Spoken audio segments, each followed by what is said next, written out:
Programa Novo Alvorecer, trazendo boas novas para você. Uma realização Assembleia de Deus de Caratinga.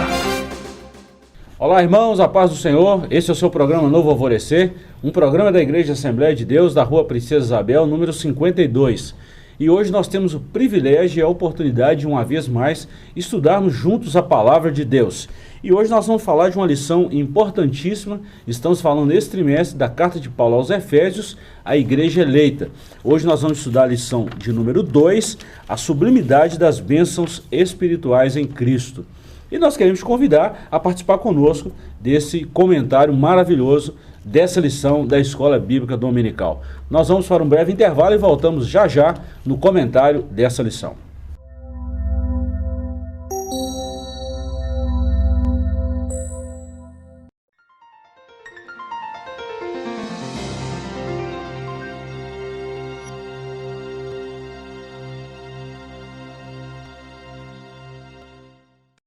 Pois bem, irmãos, estamos de volta com o programa Novo Alvorecer e nós queremos, antes de lermos a lição de hoje, fazer um convite a você.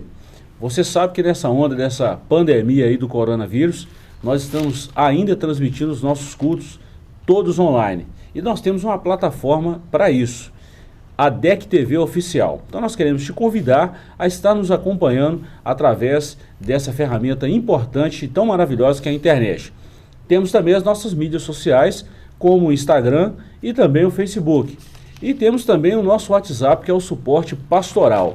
Nós queremos te convidar a estar conosco juntos nessa campanha contra essa proliferação do coronavírus, obedecendo às autoridades e também às recomendações diárias que nós temos aí das nossas lideranças. Fica aqui o nosso aviso e a nossa preocupação externada também com relação a esse momento que estamos vivendo. Então vamos nos cuidar. Nada melhor que a prevenção. Então nós estamos aqui alertando sobre essa questão importante, tá? Que é esse cuidado que nós, a Igreja do Senhor, está tendo diante dessa pandemia do coronavírus. Pois bem, nós vamos trabalhar essa lição hoje, a lição de número 2, a sublimidade das bênçãos espirituais em Cristo. O nosso textuário está em Efésios capítulo 1, versículo 3, que está escrito assim: Bendito Deus e Pai de nosso Senhor Jesus Cristo, o qual nos abençoou com todas as bênçãos espirituais nos lugares celestiais em Cristo. Verdade prática: Deus nos elegeu em Cristo antes da fundação do mundo para que desfrutássemos das bênçãos espirituais. A nossa leitura bíblica em classe está na Carta de Paulo aos Efésios, capítulo 1, versículos 3 e 4, e depois versículos 9 a 14.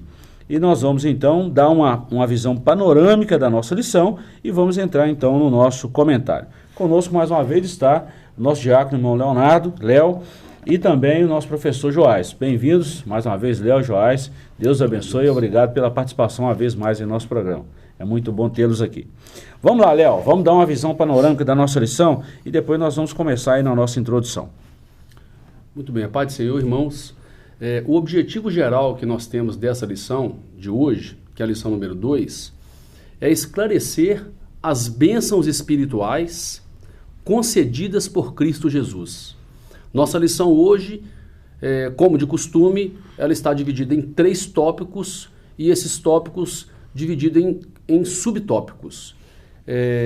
Primeiro a gente tem a nossa introdução, depois os 3 tópicos e logo em seguida a conclusão.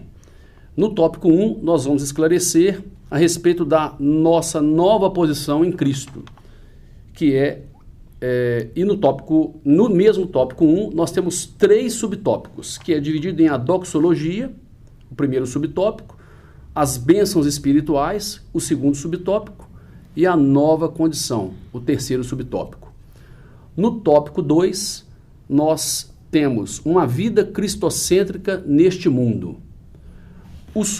O tópico 2 é dividido também em 3 subtópicos, a saber, subtópico 1, a revelação do mistério, subtópico 2, a plenitude dos tempos, e subtópico 3, o louvor da sua glória. E o terceiro tópico, que é o Espírito Santo, penhor da nossa herança, dividido também em 2 subtópicos, o selo do Espírito Santo e o penhor da nossa herança. Então, com esse esboço que nós vamos discorrer no decorrer da lição. Bacana, professor. Vamos trabalhar essa lição então? Amém. Vamos lá. Introdução. Nessa lição vamos abordar a grandeza, a excelência e a perfeição do projeto divino para conceder bênçãos espirituais aos seus escolhidos. Desde a eternidade, aprove a Deus executar um plano de restauração e reconciliação com a humanidade caída. Então nós vamos ver aqui Paulo exaltando o poder de Deus, narrando sobre a queda do homem. Paulo vai ser um dos apóstolos de Cristo que no Novo Testamento vai falar mais dessa tendência carnal do homem, da queda do homem e também da restauração. Claro que Paulo não vai dar ênfase à queda, mas ele vai dar ênfase à glória de Deus em restaurar esse homem caído.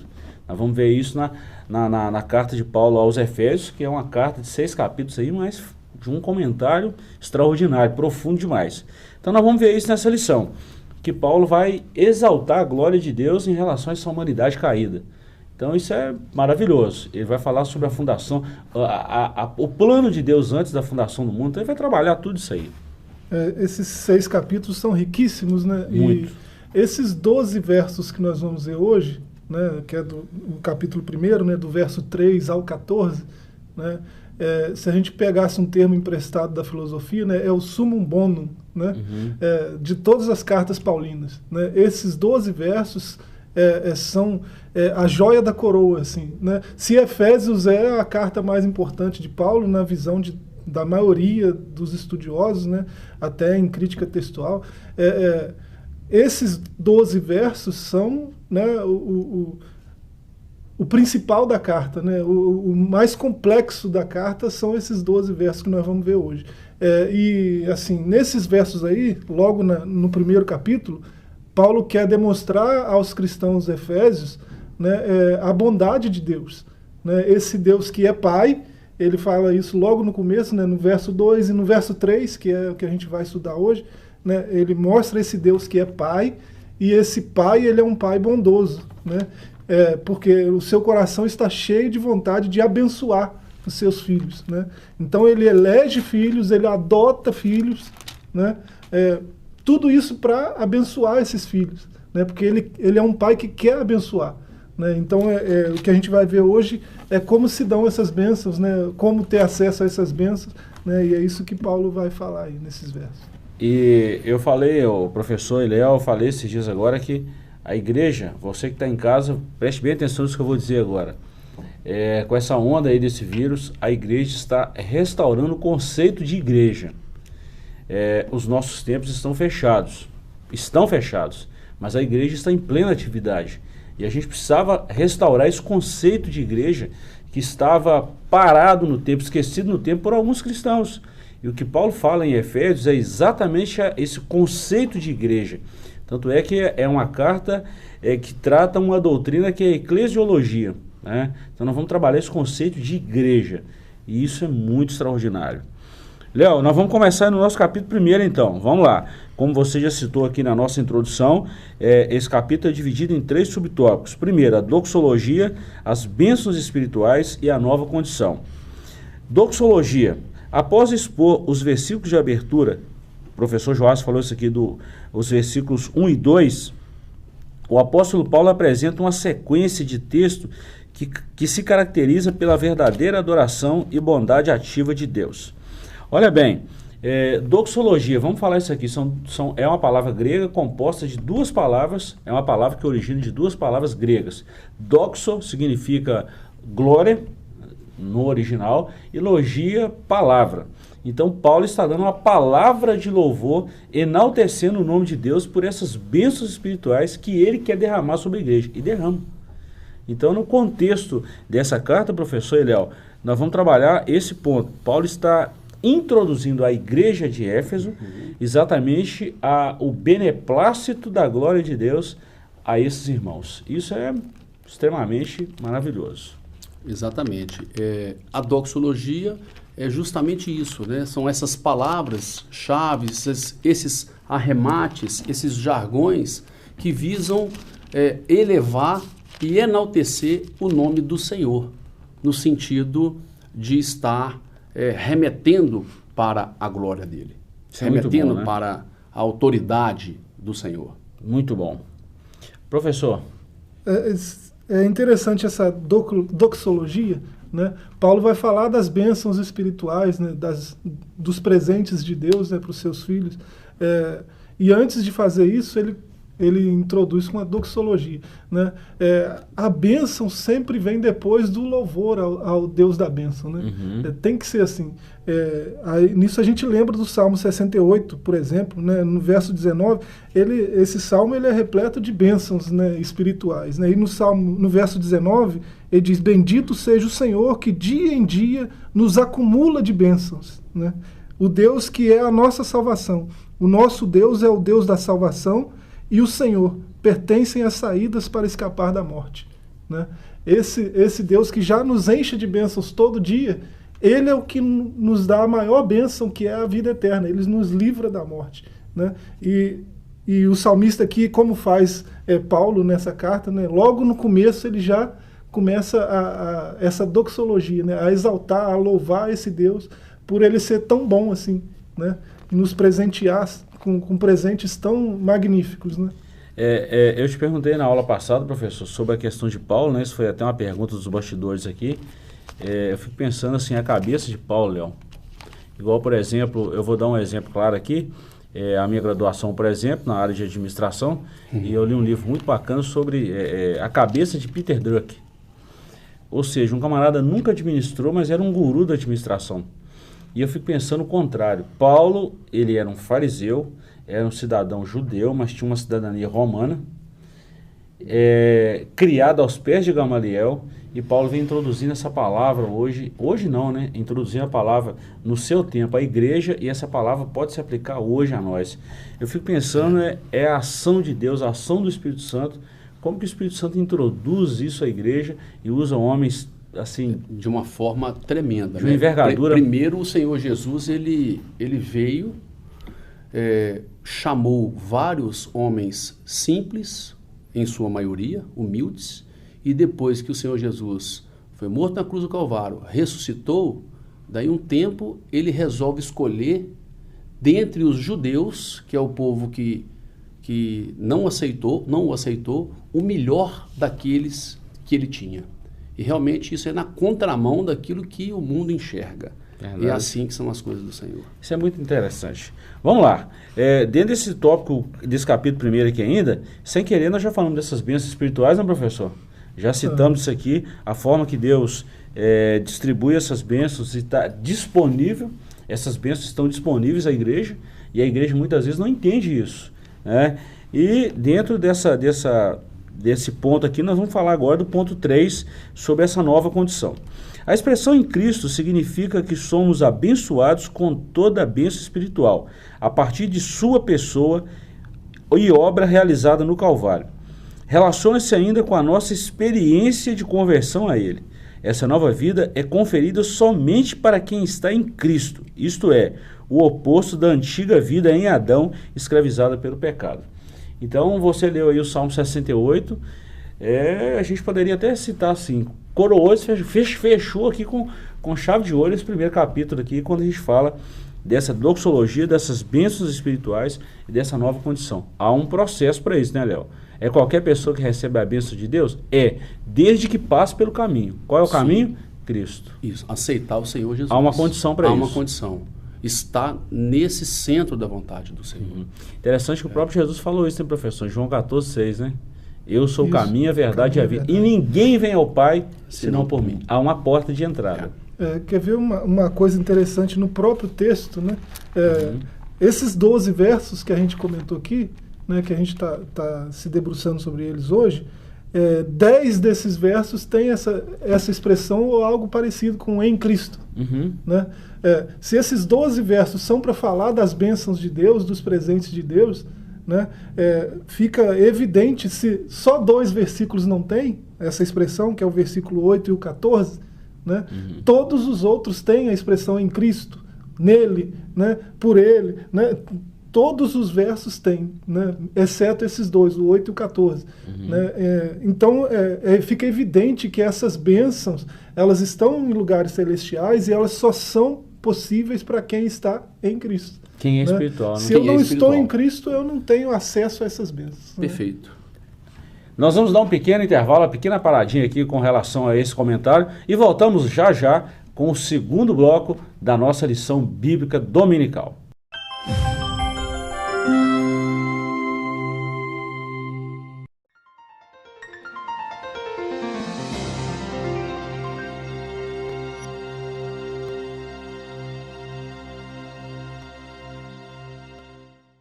Estamos de volta com o programa Novo Alvorecer. Esse programa é um programa da Igreja Evangélica Assembleia de Deus, da Rua Princesa Isabel, número 52. Queremos te agradecer pelo carinho de sempre estar conosco e estar nos dando o prestígio, né, de nos assistir através dessa ferramenta que é a nossa comunicação diária com vocês aí. Deus te abençoe, que o seu lar seja edificado pela palavra de Deus e que em Cristo você receba todas as bênçãos espirituais. Fico com essa palavra.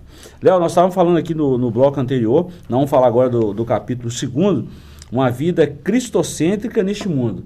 É possível a gente viver em Cristo nesse mundo miserável que estamos vivendo? A resposta é sim. É fácil? Não é fácil, mas também não é impossível. Mas a gente estava falando aqui nos bastidores agora sobre essas bênçãos espirituais.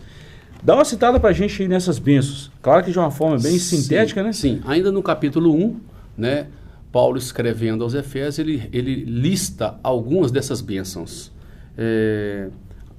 Começando delas. Deus nos elegeu para sermos filhos, para sermos santos. Predestinou-nos para sermos filhos.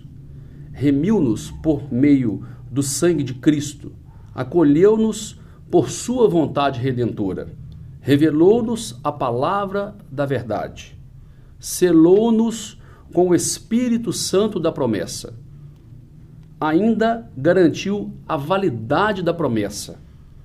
E tais bênçãos provêm de Deus, que planejou a redenção, do Filho que a realizou, e do Espírito Santo que garante essa promessa. Dispensa qualquer comentário, professor. Você vê que esses 12 versos ainda são trinitarianos ainda. Não é? Ainda exaltam a trindade, né? É.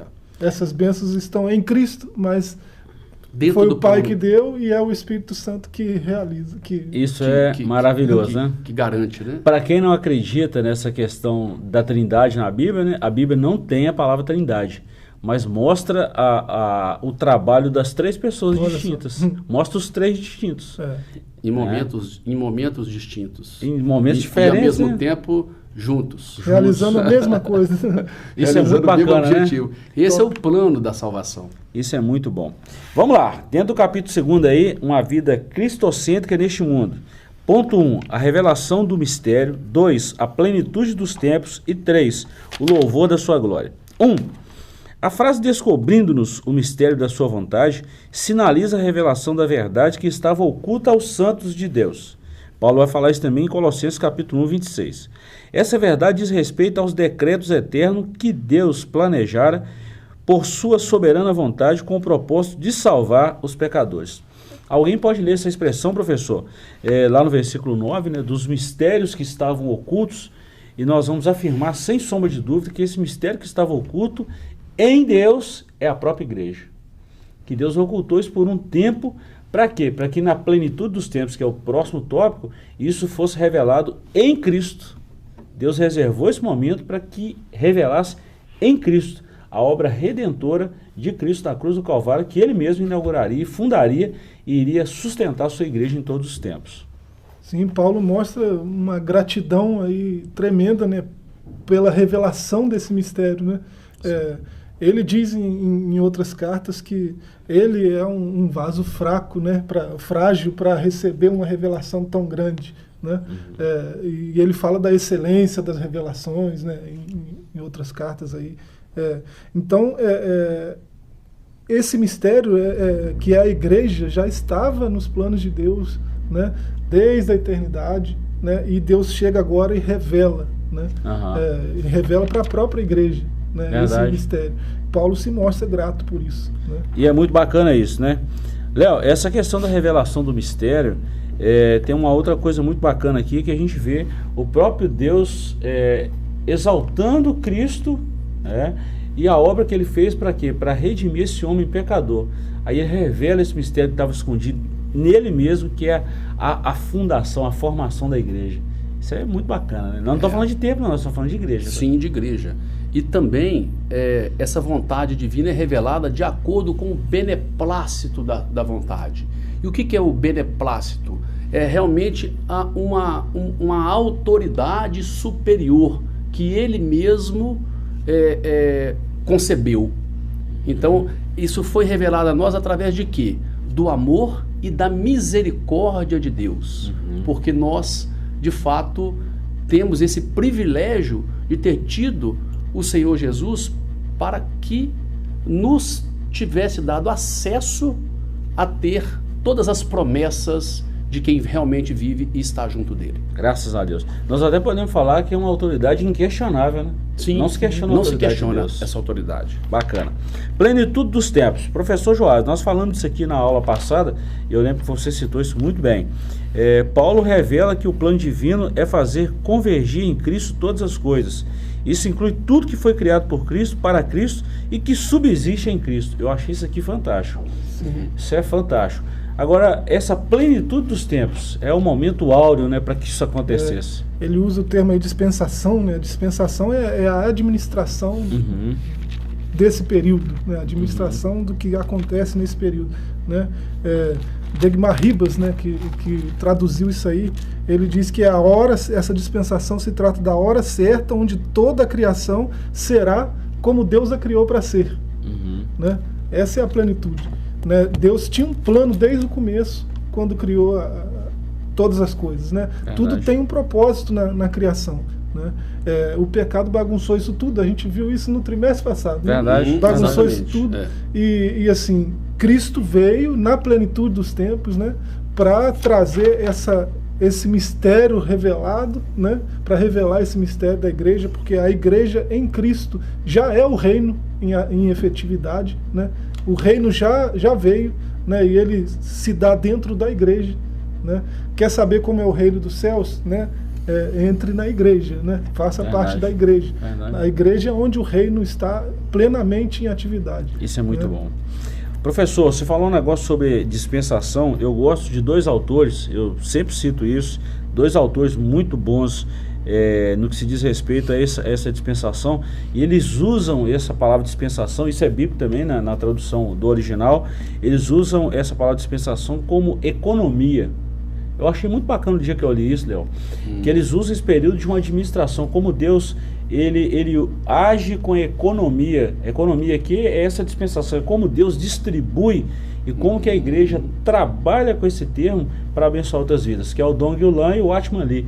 Ele vem falando muito desse termo de dispensação como a economia. Eu acho isso muito bacana, como Deus distribui, como Deus dá isso à sua igreja. Isso é muito, muito fantástico. Olha bem, para a gente encerrar esse bloco aqui, o ponto 3, louvor da sua glória. O apóstolo enfatiza que as bênçãos são destinadas aos crentes judeus e gentios, à igreja. Vamos parar aqui. Deus pegou, né, em Cristo o ímpio, o judeu, o bárbaro, e pegou isso tudo aqui e formou a igreja. Ou seja, em Cristo, esse mistério dessa unicidade da igreja, Léo, isso foi concluído. Ou seja, prevaleceu a vontade de Deus. Exatamente. Mais uma vez, né? Mais uma vez. Ele veio para os seus, e os seus não o receberam. E aí ele abriu isso para todos aqueles que nele crê, tenham a salvação. A vida eterna. A vida eterna. E nós não podemos trocar esse período curto aqui, de espaço de tempo aqui na Terra, pela eternidade. Professor. Não dá tempo de ler aqui, mas o pessoal que está assistindo quiser ler Colossenses 1, do 18 ao 20, né, vai trazer essa plenitude aí, como Deus planejou trazer o universo de volta para si, né, através de Cristo. O pessoal pode ler. Parecia que os trens estavam descarrilhados, né? Aí na hora Deus falou, opa, peraí, não está fora do controle não, vou mostrar para vocês que eu estou no controle. Isso. E foi lá e resolveu. Nós vamos dar um pequeno intervalo agora e voltamos já com o terceiro e último bloco do comentário da lição 2 da nossa EBD. Não saia daí.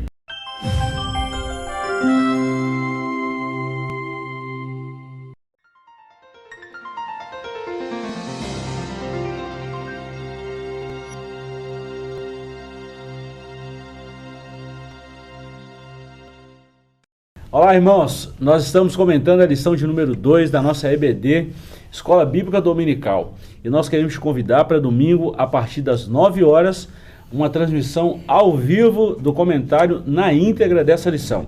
Então, se você quer participar conosco, entre lá no nosso canal ADEC TV Oficial no YouTube. Nós estamos disponibilizando esse link aí e a gente vai transmitir o comentário ao vivo dessa lição da EBD. E aí tem lá um momento importante lá, que é o nosso chat. Você pode entrar, fazer perguntas. E eu quero até te deixar claro a você e dar essa sugestão a você. Ainda não participou conosco? Deixe sua sugestão, deixe seus comentários aí nos nossos chats, na nossa página, e dê sugestões a esse programa que você acha que pode melhorar, fazer a sua pergunta, esclarecer dúvidas, enfim, fique à vontade de interagir. Deus te abençoe por isso. Capítulo 3, professor Léo, nós vamos falar sobre o Espírito Santo, o penhor da herança. Se nós estamos tratando da obra cristocêntrica, da obra da cristologia pura na carta de Paulo aos Efésios, é impossível a gente tratar da doutrina de Cristo e não tratar também da doutrina do Espírito Santo. Nós vamos ver os três ali em conformidade. Deus que fez o plano, Jesus que realizou, o Espírito Santo que preserva esse plano. Nós vamos ver isso aí de uma forma clara. Então nós vamos falar no ponto 1 aqui, o selo do Espírito Santo. 2, o penhor da nossa herança. E a gente encerra então o nosso comentário. 1, o selo do Espírito Santo. Aquele que ouve a palavra de Deus, o evangelho da salvação, e por meio da fé se rende a Cristo, recebe o selo do Espírito Santo no momento da conversão. Nos tempos bíblicos, o selo era usado como sinal de propriedade e posse pessoal. Ao conceder o Espírito Santo ao crente, Deus identifica os que pertencem a Cristo, pois o Espírito testifica aqueles que são filhos de Deus. Bom, só uma explicação. Selo do Espírito Santo não é batismo com o Espírito Santo. Sim. O selo é uma coisa, o batismo é outra. Uma coisa é diferente da outra. São coisas distintas. Esse selo aqui está ligado com a questão de propriedade. Sim. Né, que era, lá atrás, o selo tinha essa forma de designar aquele que tinha um selo, ele tinha a propriedade. Ele tinha um destinatário, né? Um destinatário, e a partir do momento que ele era selado, aquilo era dele. Uhum. E é assim que Cristo nos fez. Ele deixou o Espírito Santo para nós como garantia dessa propriedade. Uhum. Vamos explicar Pelo isso. Pelo selo você sabia de quem era a carta. Isso. A carta tinha um de selo. quem era a carta. E para onde ia, né? Tem isso na capa da lição, né? Uhum. Pelo selo você sabia de quem era a carta, né? E assim, o selo também era usado para propriedades, né? Se eu quisesse marcar essa mesa, eu colocava um sinal aqui, né? A gente tem muitos selos hoje, né? A vírgula da Nike, né? Um dos mais conhecidos aí, né? Você olha a vírgula, você sabe de quem que é. De quem é a que identidade, é. né? E aqui, para a gente poder ilustrar bem dentro da palavra, a gente pega no capítulo 8 de Romanos, no versículo 9, o que vai dizer? Paulo escrevendo aos Romanos: Vós, porém, não estáis na carne, mas no Espírito, se, de fato, o Espírito de Deus habita em vós. E, se alguém não tem o Espírito de Cristo, esse tal não é dele. Esse tal não é dele. Ou seja, se não tem o Espírito Santo, não é de Cristo. Não é propriedade. Não é propriedade de Cristo. E para ser propriedade de Cristo, tem que ter o Espírito Santo. E para ter o Espírito Santo, tem que aceitar o Senhor Jesus, tem que crer no Senhor Jesus. Tem o caminho. Tem o caminho. Jesus contou uma parábola, professor. Nosso tempo está muito limitado, mas a gente não pode deixar de falar isso. Ele falou uma palavra, uma parábola que ele contou de pessoas que... Como é que eu vou falar? Uma delas é a dracma. A mulher perdeu uma dracma, foi lá, achou a dracma, era dela. Ela varreu a casa e fez tudo. Jesus contou uma outra também, que uma casa era dominada por um valente. Chegou um outro valente, expulsou aquele valente e tomou conta. Essas parábolas remetem exatamente a isso. Em nós, vamos falar assim, em mim, outrora habitava um valente, Satanás. Só que chegou um outro valente, o mais valente, que é Cristo. Então o que ele fez? Ele expulsou esse valente e habitou. Quando Cristo habita em nós, ele dá o penhor do Espírito. É o Espírito Santo. Ele sela. Ou seja, eu sou propriedade de Jesus. Amém. Isso é selo. Então o Espírito Santo é um sinal de propriedade. Exatamente. Né? Perfeito. Mas esse sinal é para quem? É importante fazer essa pergunta, né? Para quem que é esse sinal? Para qualquer um que olha para mim, né? Sendo espiritual ou não, Certo. ele percebe se há algo diferente na minha conduta ou não, né? Na minha pessoa ou não. Né? Então esse é o sinal sempre para o outro, até no mundo espiritual. Né? Sim. Aqui, né, aqueles que habitam no esconderijo do Altíssimo, a sombra do Onipotente descansará. É isso. Né? Tudo tem a ver com propriedade. Né? Não vai mexer aqui não, que é meu. É ruim mexer aqui, né? É assim. Tem visto meu servo Jó, homem fiel também. Tá, né? Não, pode mexer aí nas coisas, nos bens, mas neles você não toca. Olha né? os filhos de Israel no Egito. Até a terceira praga, todos participaram. Na quarta, Deus falou assim: eu vou fazer uma separação. Propriedade, ninguém toca. É isso. Isso é muito bacana. E a gente encerrando, vamos falar do ponto 2, o penhor da nossa herança. O termo grego arrabon pode ser traduzido como depósito, penhor, garantia ou ainda primeira parcela. A palavra tem origem semítica e era usada nas transações comerciais para assegurar o preço ou garantir o pagamento de algo. Olha bem, Paulo ainda fala isso, que nós somos herança do Senhor em Cristo. Agora, o que nos comprou, o que nos tirou desse mercado, vamos falar assim, se nós podemos dizer isso, né? Foi exatamente o preço do Calvário, o sangue de Jesus. Isso. Que nos comprou e nos selou e nos fez propriedade sua. Isso é muito bacana, né? E penhorou, né, aquelas bênçãos todas espirituais que nós temos acesso, né? O penhor delas foi o selo do Espírito Santo. Quer dizer, foi a primeira parcela de todas essas bênçãos, né, foi o Espírito Santo. Isso é muito bacana. Isso né? é chique demais. Isso é muito bacana. E Paulo está aqui nos ensinando que o Espírito Santo, né, é o depósito que garante a nossa herança em Cristo.